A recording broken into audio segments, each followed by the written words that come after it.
भगवान शिव को सनातन संस्कृति देवों के देव महादेव कहा जाता है। इसके अलावा हिंदू धर्म को मानने वाले उन्हें भगवान शंकर भी कहते हैं। उनके महेश, रुद्र, गंगाधर, भोलेनाथ, गिरीश जैसे कई नाम हैं। तंत्र साधना करने वाले भगवान शंकर को भैरव भी कहते हैं।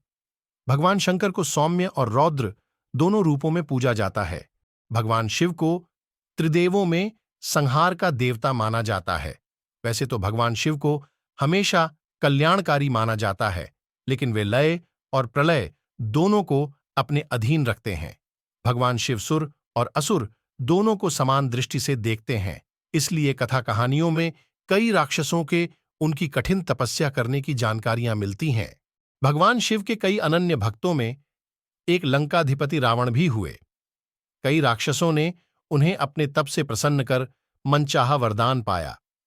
सवाल ये उठता है कि भगवान शिव के भक्तों की कई कहानियां सुनी सुनाई जाती हैं, लेकिन उनके पहले शिष्य की जानकारी बहुत कम उपलब्ध होती है। जानते हैं कि भगवान शंकर के पहले भक्त कौन थे।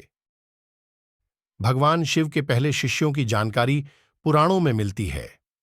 पुराणों के मुताबिक भगवान शिव के सबसे पहले शिष्यों में सप्तर्षियों की गिनती होती है। मान्यता है कि सप्तर्षियों ने भगवान शिव के ज्ञान का प्रचार धरती पर किया था।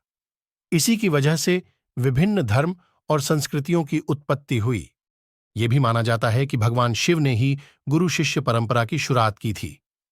शिव के सबसे पहले शिष्यों में बृहस्पति, विशालाक्ष, शुक्र, महेंद्र, प्राचेतस मनु, सहस्राक्ष और भारद्वाज शामिल थे।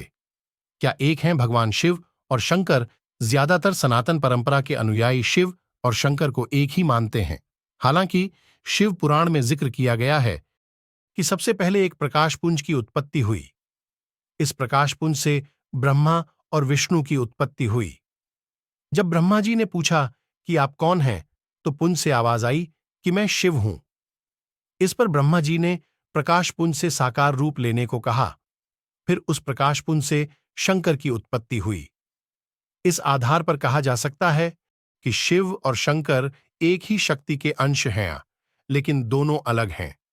दोनों फर्क इतना है कि शिव प्रकाशपुंज स्वरूप हैं और अब हम उनकी शिवलिंग के रूप में पूजी करते हैं, जबकि शंकर सशरीर देव स्वरूप हैं। किसका ध्यान करते हैं भगवान शंकर? कुछ पुराणों में भगवान शंकर को शिव इसलिए कहते हैं क्योंकि वे निराकार शिव के समान है। निराकार शिव को ही शिवलिंग के रूप में पूजा जाता है। ज्यादातर जगहों पर भगवान शंकर को योगी के रूप में दिखाया जाता है। कई जगह देखा जाता है कि भगवान शंकर खुद आंखें बंद किए ध्यान मुद्रा में बैठे हैं। कभी सोचा है कि आखिर देवाधिदेव महादेव किसका ध्यान कर रहे हैं? तो इसको लेकर अलग अलग कथाएं हैं। रामचरितमानस में भगवान शिव और श्रीराम को एक दूसरे का उपासक बताया गया है। शिव पुराण में खुद भगवान शिव माता पार्वती को बताते हैं कि वह श्रीराम का ध्यान करते हैं। वहीं कुछ पुराणों में बताया जाता है कि भगवान शंकर शिव का ध्यान करते रहते हैं। कुछ जगहों पर भगवान शंकर को शिवलिंग का ध्यान करते हुए भी चित्रित किया गया है। इससे भी साफ होता है कि शिव और शंकर दो अलग सत्ताएं हैं।